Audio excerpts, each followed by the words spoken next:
But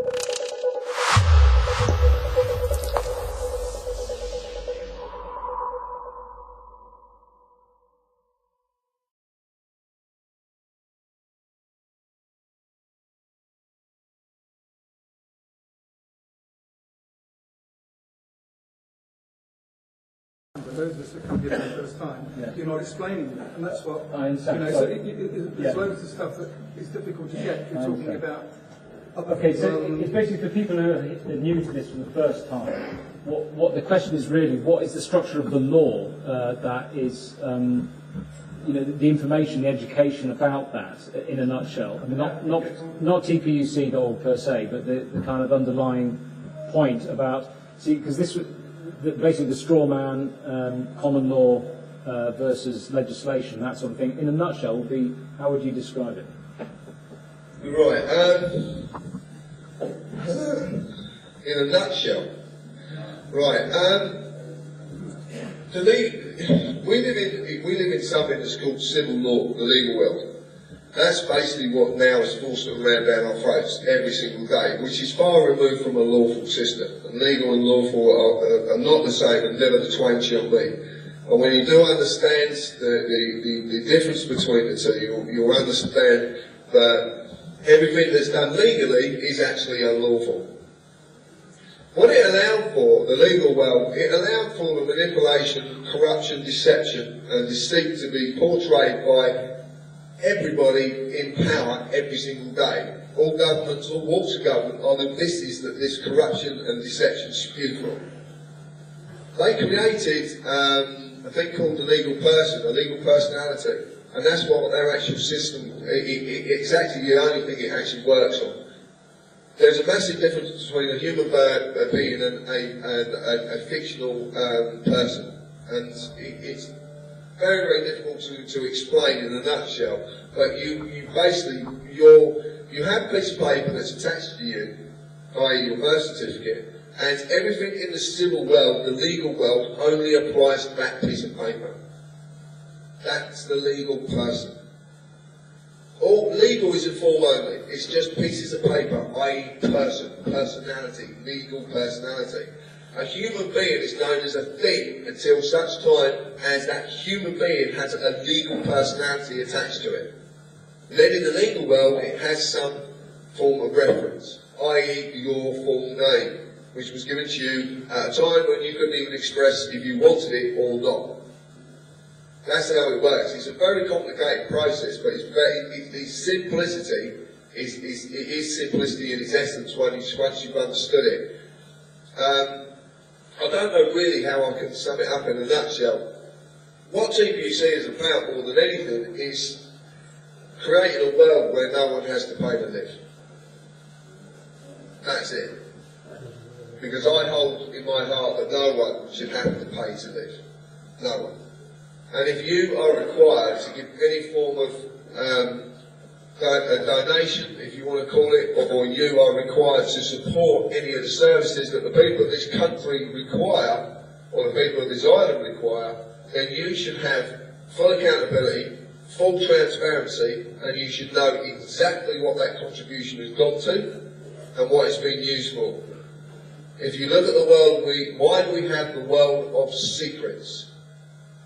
Why are there such things as Chatham House rules? Why are there such things as corridors of deception and darkness in all walks of government? Why are there such things as D-notices? If you don't know any about these, go and look them up, find out what they are. Why are these people in government constantly telling us that we are not allowed to know? Or we are constantly made to pay? You have a right to know where your money goes and what it's being used on. That's what TPUC is about. It's about unearthing that corruption and showing everybody. I would like to get it to such a stage that no one pays them anything.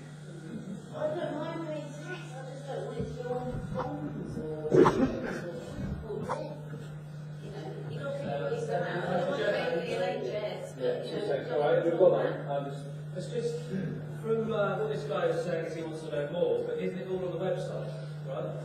I mean, I ask you that on the website. Yeah, the question is that the people who are new to this whole thing, is it on the website? And It is and it isn't, because, like John says, it's a very sophisticated complexity that runs the legal situation, which emanates from Parliament, which is a corporation that passes acts, legislative acts, and it's that legislative act that the corporate policy enforcement officer, the police officer, is enforcing, often without that person, that man or woman knowing that they're doing so. Whereas the common law has been here for hundreds and hundreds of years, has never been written down, and basically is a different story altogether. So what John is doing is pointing that out with tpuc.org, that there is a common law that is don't steal, don't murder, don't defraud, don't hurt people. Simple. I want to read more of that. I want to read more of that. Where can I read it? So the question is, if he wants to read more of the basics on understanding the structure of the law and your approach to it, basically he's going to have to wait for the book. Is that right? Oh, come on, give us a clue. It's going to be something for the common, and that's because the line. Well, like you said, it's not of the Ten Commandments, right? Yeah. Well, I mean, he's saying give us the lady there saying give us a clue, allow us to understand what the story says. So, I mean, keep going with your descriptions. They're good. Yeah, could you just now give us an email address where we might find out more than we can comprehend tonight, at least to get the basics for us that have never been here before? What, just a name and address right now, please. For what? So that we can read it at our own pace, we can take it in at our own pace, so that we can see where you're at, what it's all about. Because we're coming here on maybe one sentence. Yeah. Yeah, that's inspired us all to be here, but that sentence may be a very different one. There's so much is coming out tonight. I'd just like to go away with one thing that inspired me enough to go to the library, to put in that email address to find out more. Yeah. But I would personally, living in a field without a computer, I can read, but I would like an email address to know where to look for more. Okay. So the lady is asking, is there one website where one could find out the distinctions that you're talking about, the whole structure of the, is there something that summarises it in a nutshell? My guess is no, but what would you say, John? I'll tell you what, could you what's the lady's name? Well, do you want to come out and come around and that's what's your name, Phil? First name. I would just like to, in my own slow time, when I get to the library, because I'm not on the fucking line. Yes, I think I don't but I will get there and check my emails. One really interesting thing that I'm fascinated with, that I'd like to find out more about is like, what do I do? www.what? To get some kind of information about how Yeah, I understand that. Unfortunately, the answer is there isn't one single website that gives it all in a nutshell, package, easy to swallow story. It's not like, as far as I understand. What's your name, please? Sophie? Kirsty, sorry. Kirsty. Right, Kirsty, especially for you, I will do in the next couple of days the whole thing in a nutshell. Okay? I will put it in a nutshell. I can take my whole presentation and I can write it in a nutshell for you, and it will be on the website in the next couple of days, ready for you to read.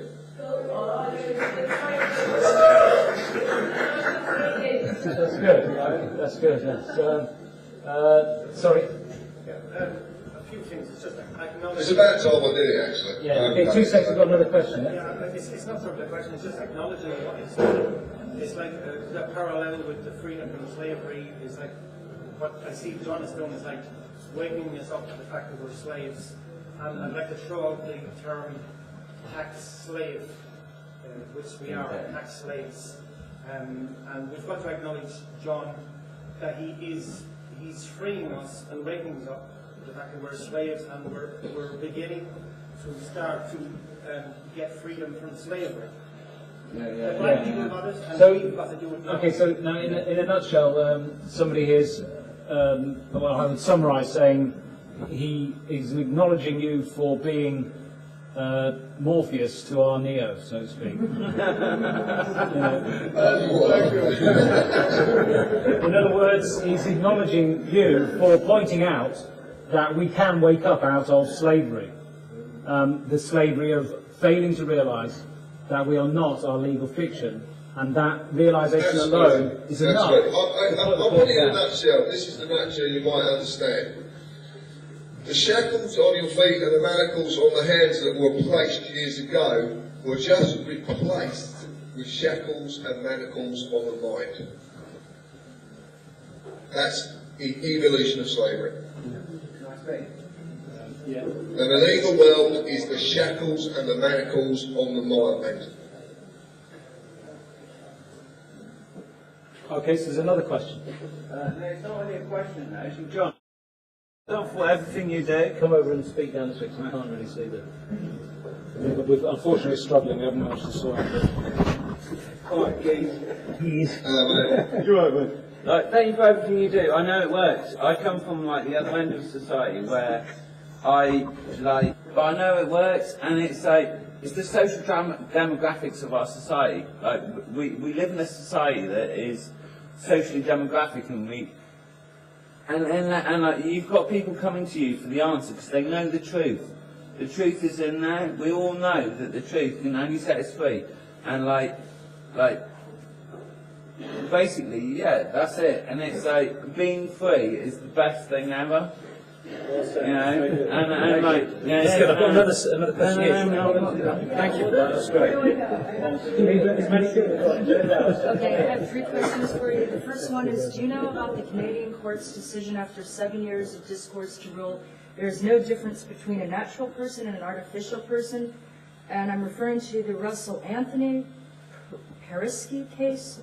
The second question is, how much do you charge? I have a friend who's been incarcerated for 5.5 years, I believe, illegally in a mental institution in Bristol called Blackberry. And then the third question, in regards to the environment, what can we do? I'm visiting from New York City. What can be done to stop the military-grade Wi-Fi in Glastonbury that's affecting a lot of sensitive people like myself, the low-flying helicopters, and constant chemtrailing in Somerset? Thank you very much. Right, where do I start?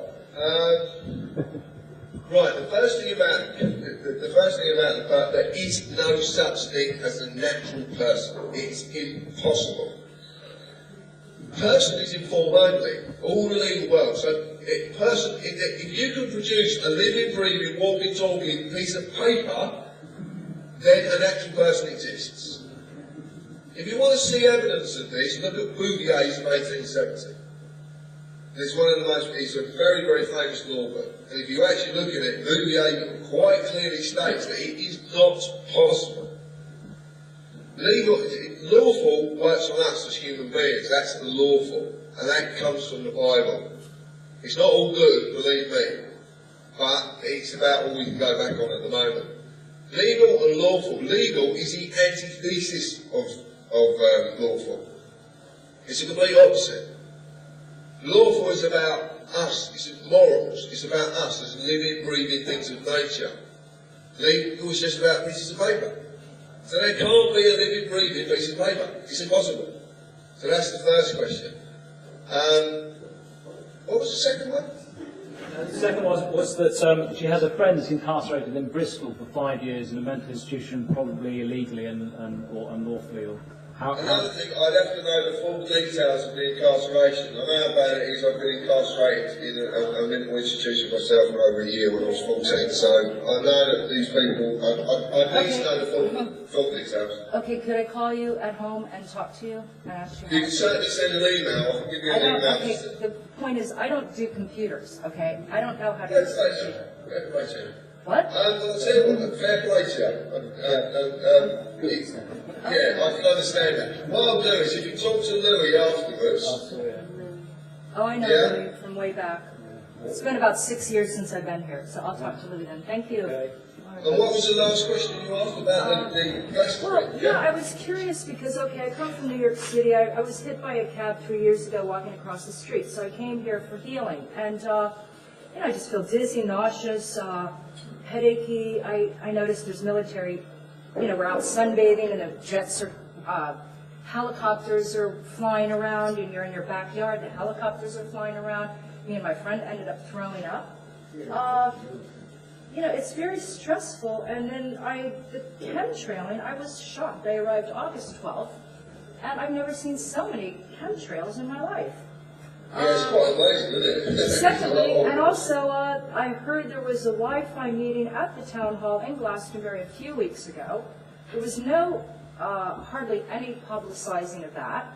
So if the local residents wanted to go, and then they basically overrode the whole decision to, I think it's a 3-year trial period for military-grade Wi-Fi in Glastonbury. This is what I'm understanding. Is that correct? As far as I understand, yeah, I don't know, maybe the people of Glastonbury don't actually know that Tetra, the new What's police... it called? Tetron? Tetra. T-E? Tetra, it's T-E-T-R-A, Tetra. Tetra, okay. US military. That's the O2 railways, which is what the police vans that they use now. Right, the police, yes, okay. Yeah, that was actually first installed in Glastonbury, that's where it was tested. So if the police are supposed to protect the people, then how is it that Wi-Fi that causes cancer, child leukemias, suicides? I've just watched a video up at my friend's house in regards to this, a current video. I do not remember the names of the person, but I will write that in my book here. But anyway, I just find it shocking that the military, that the police, who are supposed to protect us, are basically possibly killing us. Basically, yeah, I will add something. Can I add something to this that you might find very interesting? Okay. Wi-Fi and the Tetra and everything does not cause cancer. Stress causes cancer. Right. Nothing else. Stress. The more you stress about this... Okay, well, it's probably I'm stressed out about my friend in Blackberry Mental Institute, so if I can... Yeah, you probably are. Okay, yeah, what I'm saying is this. I'll leave... There's one thing that I've realised a little while ago. If you want to be enlightened, lighten up. Okay, but I'm concerned. Wait, can I say something to you? The more you laugh, the less it affects you. But, Our okay. bodies react to laughter. Okay. And everyone around us reacts. It's an energy that cannot, it's the most powerful thing in the world. I understand what you're saying, but when I see my friend, I haven't seen him for 6 years, and he's unrecognizable to me because of all the medication they're pumping him with. Why is it, how could that possibly help someone's mental health if doctors are pumping him full of, I don't understand, he's told me diazepam, but I've not gotten any phone calls back from his Dr. McGregor Morris. His legal aid's attorney has not returned my calls. So, you know, I'd like to have your help if you could. There is a meeting next Tuesday, which I'm going to attend, where his doctors will be present, and I'm trying to get a court order to get him released, and I will... Well, certainly, if I can help you, I certainly will. Okay, thank you very much. Okay, good night. Any more questions? Yeah.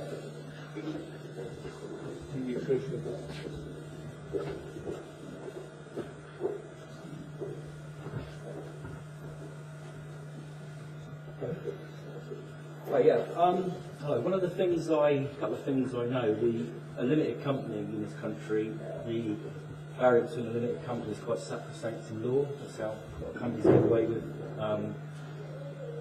other people's money. Absolutely. That in conjunction, quite naive, I always thought that the police were sort of working for the Crown. Yeah, what Crown? I didn't ask them, they jumped on my head.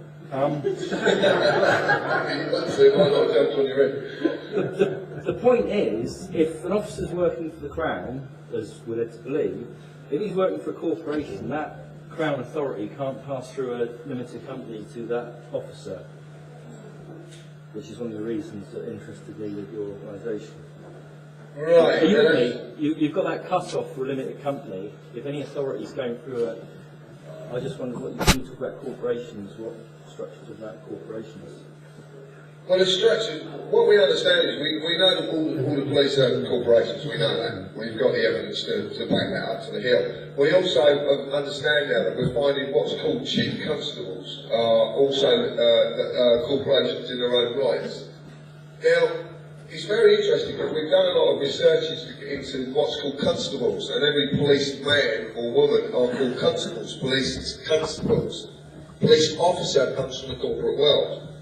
Now, I don't know if anybody that probably don't know this, but police constables are meant to be elected. They're not meant to just be given the job, they're actually meant to be put forward by their community as a police officer. Now that's the proper process. Now we've got the evidence to back all this up. What we found out is that police officers are working as under a corporate body. Now, I've never said they are limited. And if I have done, I made a mistake, because they're not limited in any shape, form or fashion. They're actually operating as sole traders, if anything. Now that comes under the Chief Constable. So I would like to delve deeper into that, a lot deeper into it, because but we know that we had a case just recently where, I'll give you an example. A friend of mine deregistered his car from DVLA and subsequently had it removed from him by the police. He filed a case with his local county court against the police as a corporation to get his car back, and also charged him quite a substantial amount of money in the process. The county court accepted it. They went into court the 21st of October, and the police barrister and the police solicitor and a representative for the Chief Constable tried to get the case dismissed. The judge said, no, it cannot be dismissed, it stands. He's recently received an out-of-court letter saying that they will give him his car back. And there is remittance, we don't understand how much money is involved in it. There was a sum being talked about, but I'm waiting for clarification from the member of TPUC who's going through this. The point is, the judge recognises the police are a corporation, and thus, as being a corporation, then any county court claim against them would stand, and that's why he upheld it and he allowed it to go through. The police realising this fact have sent an out-of-court letter, because if that judge rules in Richard's favour, it sets precedent and everybody can do the same. So one thing that sort of interests me, so I'm there and the old constable's filling my collar. Who would be paying his PAYE tax? Who's paying his PAYE tax? Yeah, I'm from Hampshire, so I'm, right. I'm sat there with an officer who's doing something to me. Who's paying his PAYE tax and national insurance? It's very important to me, because that's who he's working for. Well, who's paying it will be the police authority. So that will be Hampshire Police Authority. I'll quite happily look into Hampshire Police Authority for you tomorrow and put it up on the website if I find it. Yeah, because they won't put their, just an interest, they won't put their policy on using tear gas on the, they won't, it's just something that's come up, so they just use it quite willy-nilly.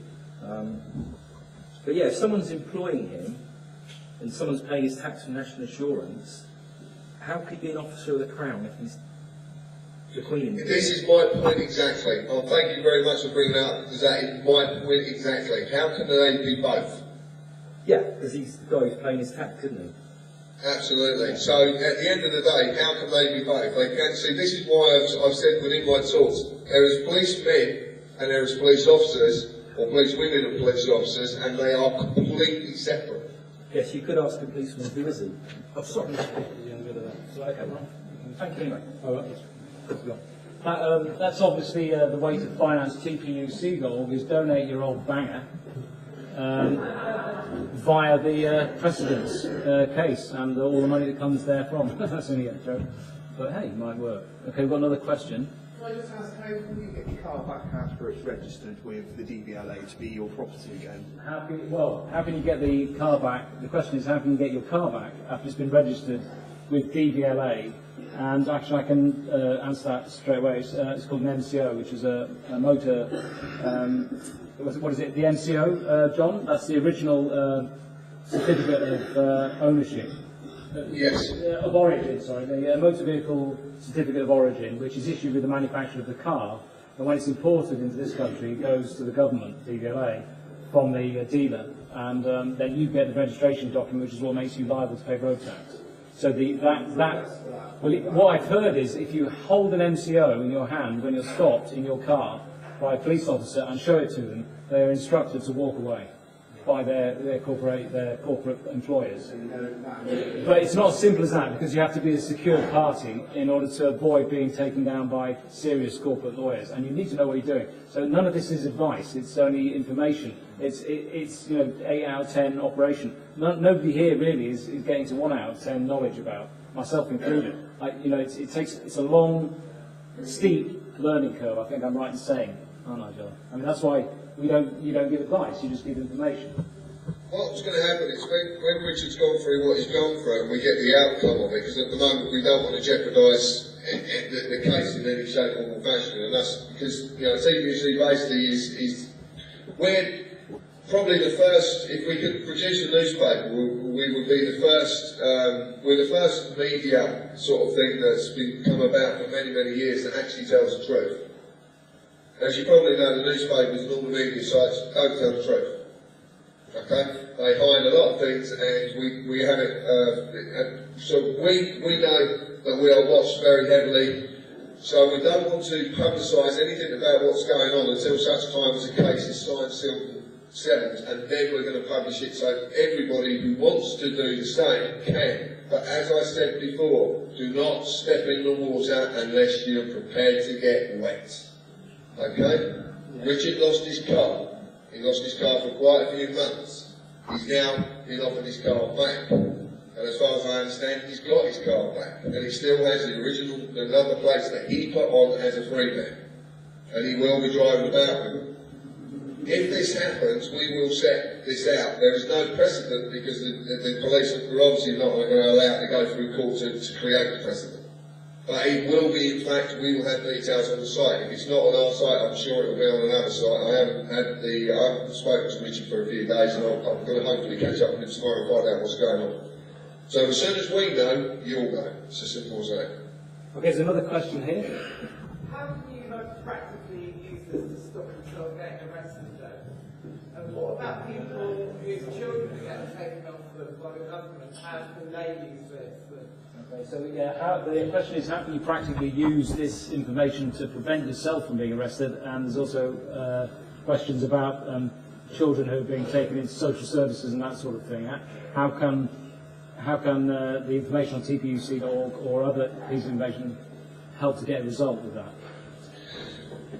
One of the things I'd love to see is the theft of children stopping, because it is theft.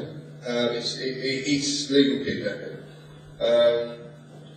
This is something that's very close to my heart, and it's also very close to a friend of mine, Brian Garish. We've looked at this information many times, and we'd love to be able to stop this from happening, and we are progressively getting nearer to an answer. We haven't got an answer at this moment, and I'm sure when the time is right, we will be given one. But please understand and know that it is something that we are extremely, I just, it breaks my heart that this is happening. It really does. And we will, the first time we can get information out that will help with to stop this theft of children. We will. Concerning the police, I will be bringing out, like I said, I will be bringing out a nutshell thing on how I deal with the police, how I answer the questions, how certain things that I do and I put into place that seem to work and they seem to leave me alone. And I will be doing this. I'm going to do it in the next couple of days. I'll take the time to do it because obviously it's needed, and I'll get it up on my website as quick as I can. It'll take me a couple of days to do, but I will get it up soon. And so what I'd advise you to do, if possible, is check back on the site in the next couple of days, and there should be the information you require. Okay, there's another question here, but before that, so is there any DVDs that people can buy, people who don't do online as such, but can get? I'm going to talk to Dan about, we've talked about this before, actually making some DVDs based around the talk, where I am explaining things and obviously showing bits of paper. It's not something I want to go back into showing bits of paper, but probably have to. But we have talked about this a couple of times, and very soon we are going to start the process of making a series of DVDs that we can get out on the site for as little money as possible, so people can actually get them. Does it become VR so we can copy it? Have we done what? VR? VR, yeah, just in other words, if they're on video version, then you can't put that back on the hard drive to the copy. Can you do VR, maybe, yeah, data that you can copy, like QuickTime files, presumably, that's what we're talking about. Yeah, I can talk to Danny, but I don't know one end of a camera from another, so it's no good talking to me about it. But I've certainly, the people around me know how to do this stuff, they're very, very good at it, so yeah, but I'm sure if you send us some suggestions of what you would like to see, and then we'll certainly try and do that for you. Yeah, I can help with that one as well. Now, so the question over here is... Can each one come with a little stamp to put on the banknotes? Well, that's a great idea. I mean, if you want to spread the word, people know this is a secret stamp on the banknote. Yeah, no, that's right. Yeah. There's not much else there. He was seconding my idea of a stamp on the banknote. Rubber stamp. So yeah. People can get their own made. Yeah, well, we can get our own made, or we can just sell on the site or whatever. But I mean, because it's so many hits on the site that if there's 5,000 unique visitors a week, then pretty quickly you can have every banknote in the country. So. It's covered, but yeah. Any other? Yeah. All in case. So Yeah. Just stand there. Yeah, that would do that. So that's not the question. The question is whether the lawyer is going to be able to stand up in court for people who need it in common law. Say again. When are people? When is there going to be someone who can argue this case for a citizen? Yeah, that's okay. Yeah, so it's quite an interesting question, because basically the question is, when is it going to be possible for somebody to stand up and defend somebody else in court? And you touched on that before, and you mentioned, John, a Mackenzie friend, and that is somebody, something that you could perhaps explain a bit more, and then give some sort of idea as to how people can have their hands, do a hand-holding process through the law courts. My understanding is that that's not really how it works, but what would you say? Right. So first of all, we need to put a distinction in place. Mackenzie friend is a statute version of what they call a lay advisor of common law. When you go into a court, you're allowed to have a lay advisor, or you're allowed to have a Mackenzie friend. Now, generally, the Mackenzie friend or the lay advisor are not allowed to speak on your behalf. They generally sit behind you and they tell you what to say. That's how the process works. We have found that many courts have actually accepted the Mackenzie friend or the lay advisors. They have allowed them to talk. And this has been done on quite a few occasions. And also, the lay advisors have actually dismissed the magistrates. Now that sounds quite amazing, but it has actually happened on 3 or 4 occasions now where, well, recently a friend of mine was in court who was representing himself. He's very, very good at it. He went into court and the judge actually got up, put his chair in, he was a circuit judge, and walked out of court, and Roger said to him, "Excuse me, where are you going?" And the judge says, "I'm not answering any more of your questions, I'm leaving." And he left. So they don't like being questioned, these people. They don't like their authority being questioned. We understand and we know the processes about how to actually ask these people questions that they don't like answering.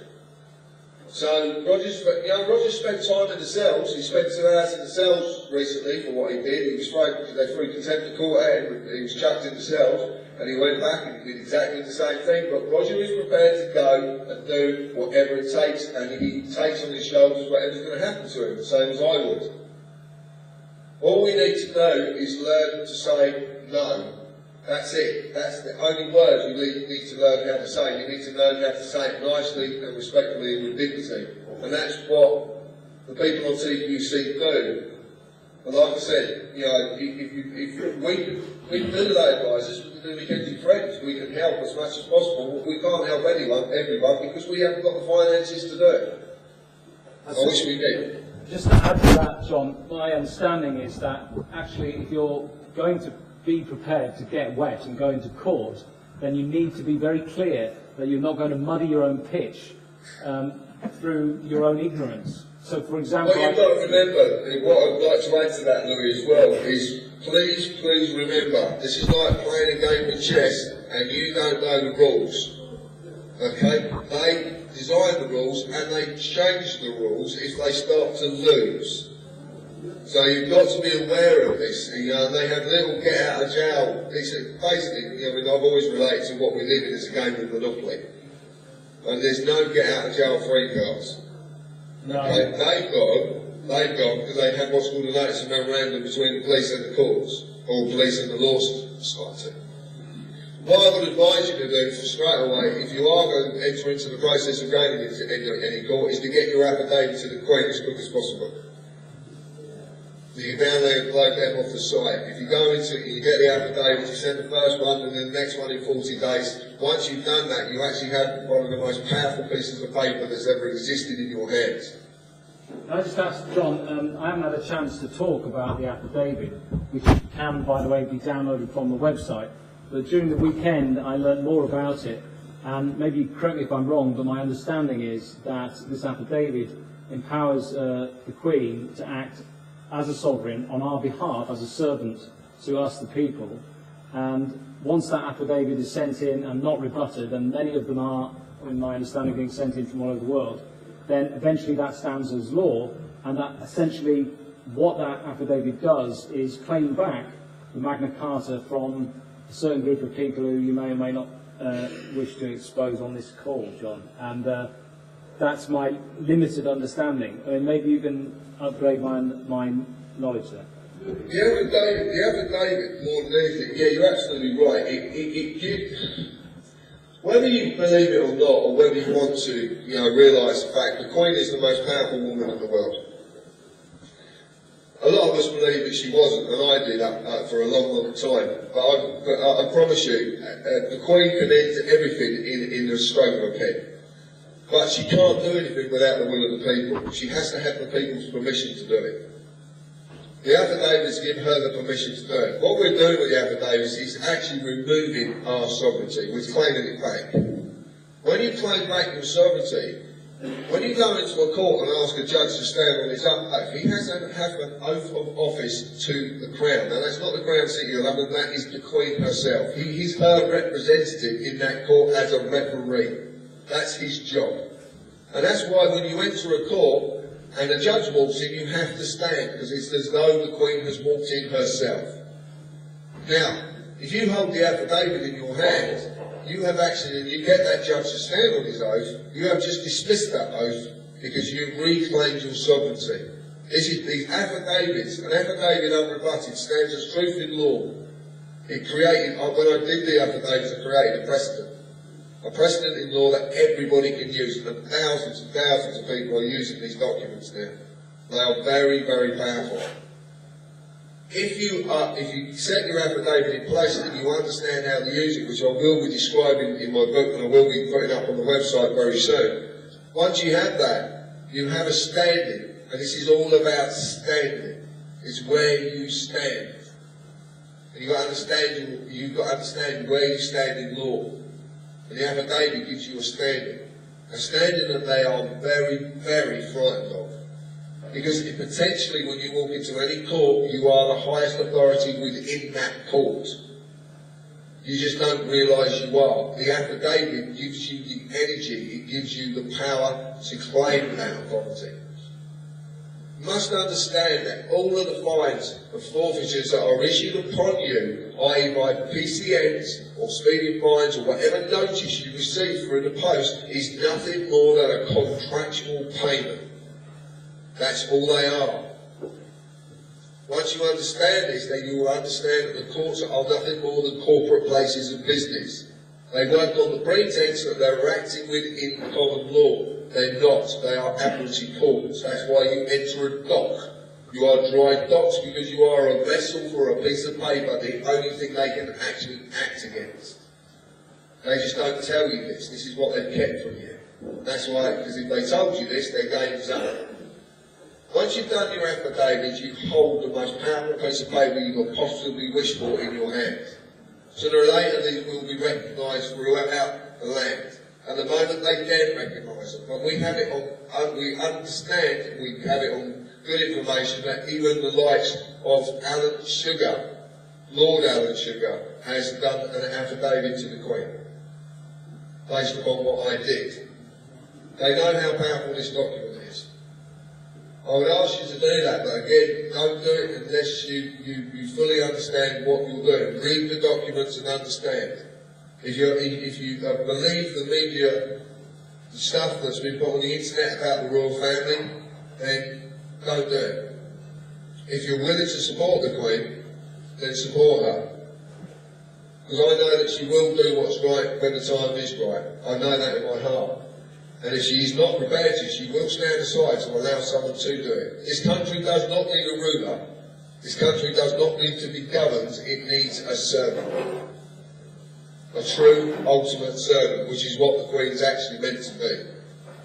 Sooner or later, that has to come back. And it will. And I take my word for it.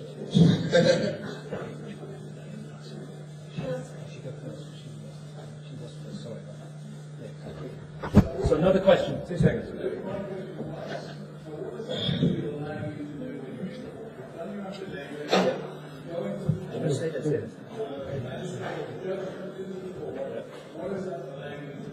Okay, I think on that we'll ask that next, but you ask your question now. Okay, yeah, I just wondered if you had any advice for activists. The police have my DNA, which I'm not too entirely happy with, and it's from several years ago. I just don't know what the law stands on this, you know, whether they should have that. I was never charged for anything. I was basically arrested under aggravated trespass, just to be removed from somewhere. And yeah, I don't know if there's anything people can do about this. Okay. Yeah, you have a right to claim it back, absolutely. You have a right to have it removed from the database. As far as I understand it, you actually apply to the force that did it, the police force that did it, and ask for the information to be removed, and it's just a series of letters that does it, and you can actually demand it to be removed because you weren't actually convicted of anything. Okay, Ricky, thank you. Okay, we'll have just 2 more questions. I'm not coming to your questions. It's getting on now, John, so 2 more questions, I think. Hiya. Hello. You say don't get in the water unless you're prepared to get wet. Yeah. I'm wondering, are you automatically getting wet by doing the affidavit? Or is that only when you then challenge other kind of demands on you by the state? Absolutely, yeah. You're not, no. By doing the affidavit, you're basically, you create a unique situation where you've got 1 foot in and 1 foot out. The affidavit, in effect, the first stage of it gives the support it's needed to the lady who needs it, but if you ever get into the stage where you do want to use the actual power of it in a court of law, you can, but it's up to you, you don't have to. It's, there's no, by doing the affidavit, no one's going to come and knock on your door or, they're going to have enough press, put it that way, and there's thousands of people who've done it. All you're doing is you're adding support, you're lending your support. The only other, like I say, the only other time that the affidavit would come to play is when actually, if you ever wanted to use it in any court. How would you do that, though? How would you use the affidavit in the court, for example? Well, it's standing on, what you need to do is, when the first thing you ever do when you go to court, the first thing that I would do is never go in the dock, ever go in the dock. They will try and get you in the dock, they'll probably throw contempt of court at you. I certainly wouldn't answer any of their questions, I certainly wouldn't give them my name. And I would ask them who I'm addressing, because it's a conformity that you have to understand who you're addressing, and then all you need to do is ask the judge, the magistrate, or the recorder, which is a barrister who's trained to be a judge. You need to ask them, do you have an oath of office? And if they say yes, ask them if they can produce their oath of office. If they can't produce their oath of office, say, well, this cannot carry on, because at this moment in time, as far as I'm concerned, you could be an imposter. Until such time as you produce evidence that you are who you say you are. Now, 9 times out of 10 when this process has been used, the magistrates and the judge step down and walk out. Because they realise they've been caught. Now, if they do produce the oath, which we're expecting very, very soon, then that's when your affidavit comes out, and basically you've got a trump card. Because his oath is to the Queen, or her oath is to the Queen. Now, if that oath is to the Queen and you've removed the Queen's sovereignty, the power from the Queen, because you give the Queen power, you just don't realise you do. You're the actual sovereign, the Queen is just our representative, or is meant to be our servant, but unfortunately she's neither at this moment in time. Well, what actually happens is you trump his oath. It's just a game of cards, that's all you're playing, it's a game. You've got to remember that, it's just a game. John, and all you're going to... but don't do this unless you really understand what you're doing. You can't, believe me, you can't walk into a court and just, you'll get... You'll get chewed up straight out unless you understand what you're doing. You really need to look at what you're doing. And like I say, do not step in the water because you will get wet. And if you go off half-cocked with a slight bit of information, these people will tell you you are something. Now, there's just, sorry a minute, there's a question there that was about bonding and the use of bonds. And I know you normally use people to comment, but, that whole business of handling yourself in court and being able to trump judges and the whole courtroom and so forth is another sort of form of technology. But I mean, it's a whole can of worms in a way. If you're going to go down the lines of bonds, then you need to probably allow yourself 100 hours at least to learn it. You need to learn some of the most complicated bullshit I've ever looked at in my life. And it is bullshit, believe me. And once you've done it, and you've actually done it, then you find out it doesn't actually work. So basically the other question that was with that, which I didn't quite make, is can you remove yourself using this bonding thing from your birth certificate, or would you need to do that? At this moment in time, there is, as far as I understand it, there isn't a way of doing that. But I am just going through a process because what's actually happened recently is that I've been having a bit of a to and fro with the High Court concerning the bankruptcy. And I keep sending the documents back to them, just telling them to go away. Well, unbeknownst to me, the other day they actually made me bankrupt in my absence, which is quite comical. And sent me insolvency documents, but still require me to go to a meeting in St Albans to discuss my insolvency. So they got them sent back, no contract reserve etc. I ain't going to no office, I'm certainly here to do a thing these people want me to do. So I'm finding this is really quite interesting. But because they have made me bankrupt, I now understand that the legal personality is dissolved. Now, if that means it's dissolved, then I'm going to go down to the GRO and ask for a death certificate. As far as I'm concerned, the person's dead. So if the person's dead, then I need a death certificate. So I'm going to find it very, very fascinating. I'm actually going to ring up the GRO and actually have a chat with them and find out. And I've been talking to an accountant, and funny enough, my sister, who's sort of an accountant, and I've been talking about dissolving companies. As far as I understand, when you dissolve a legal personality, the legal person becomes dead. Well, as far as I'm concerned, my legal personality has been dissolved. So if it's been dissolved, then officially my legal person's dead. So I need a death certificate. Which would be quite handy if the police pulled me up, because I could just leave that with and say, sorry mate, I'm playing it.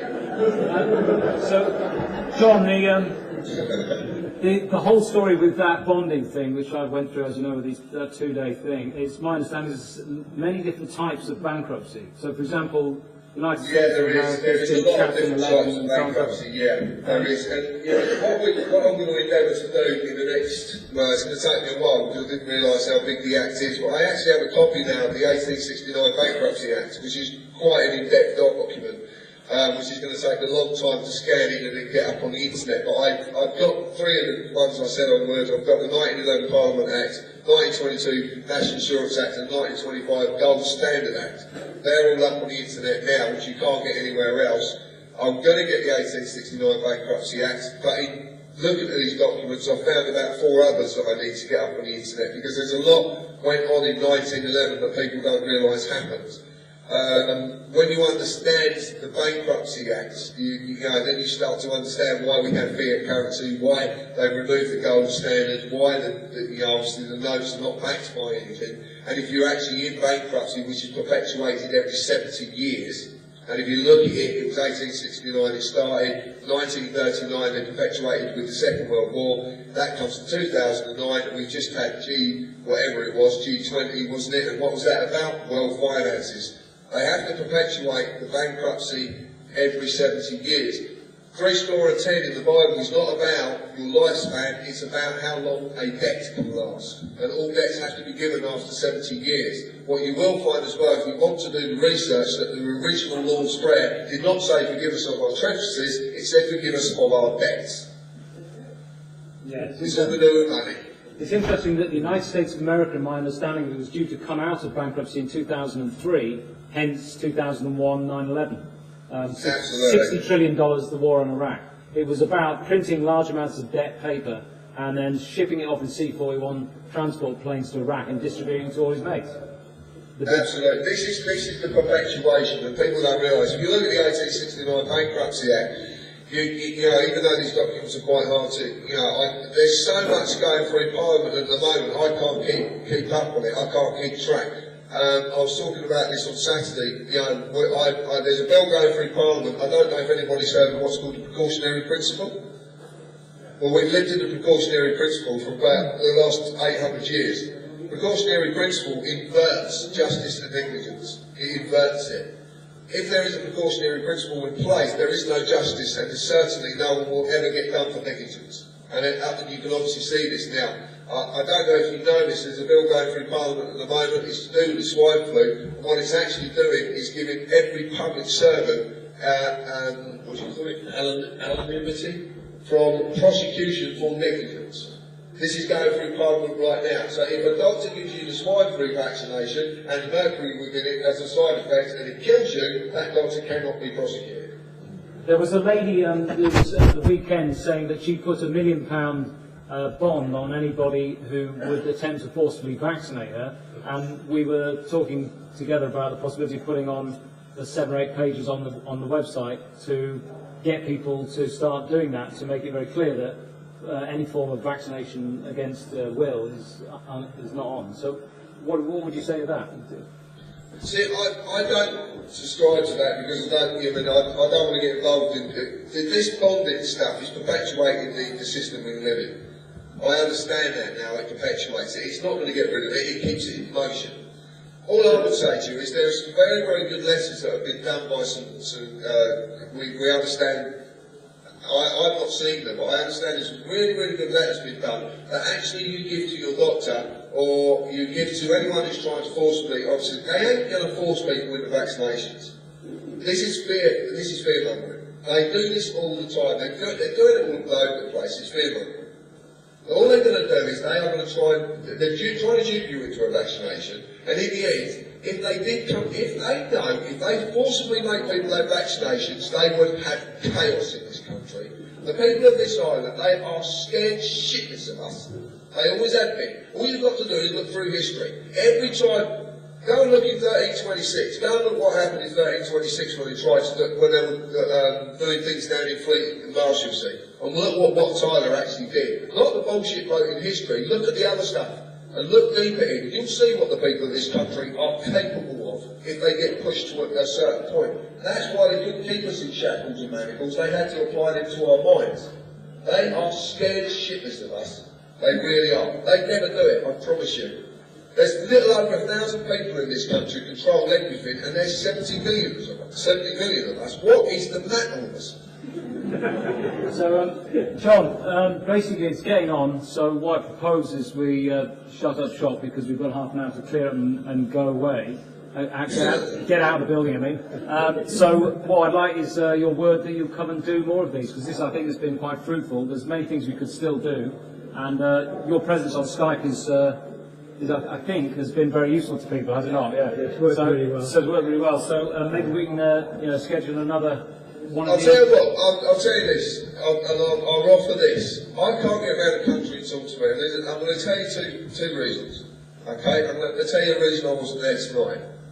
And the reason I'm not there tonight is because my son goes away tomorrow on a little school trip. He's going off doing archery and stuff. It's the first time he's ever stayed away from home without being with a member of the family, and I want to see him off tomorrow morning. I wouldn't have been able to do that.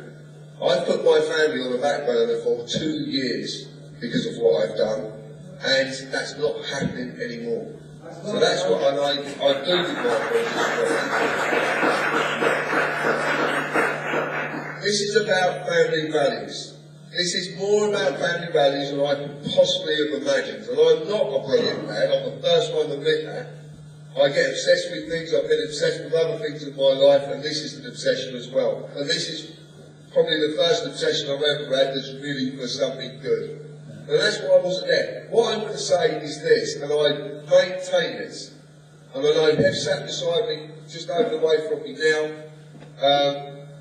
My partner is will be quite happy when he says, I would do a session like this 1 evening a week. I'm quite happy to do it. If people want to get together in a hall, and as long as it's got a Skype connection, I would quite happily do this 1 evening a week. Quite happily.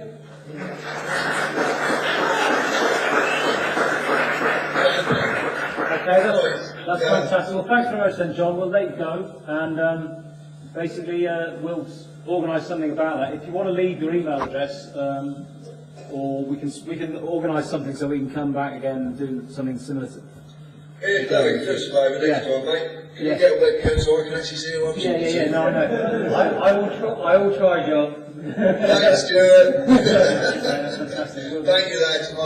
Thank you. Yeah, thank you very much. Really, for what you've done tonight, you pulled out all the stops. And thank you to everyone who's turned up. This is not possible without you. And this is all about you. It's not, and this is why, like I said, this is why I'm standing down. I'm not.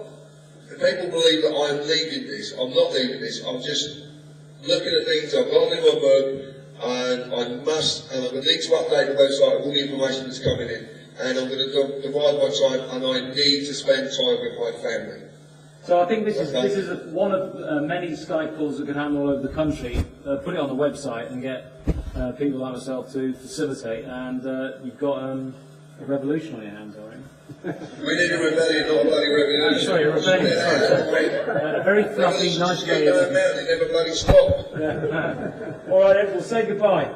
Yeah. Goodbye, everyone. Thank you, everyone. Thank you so much.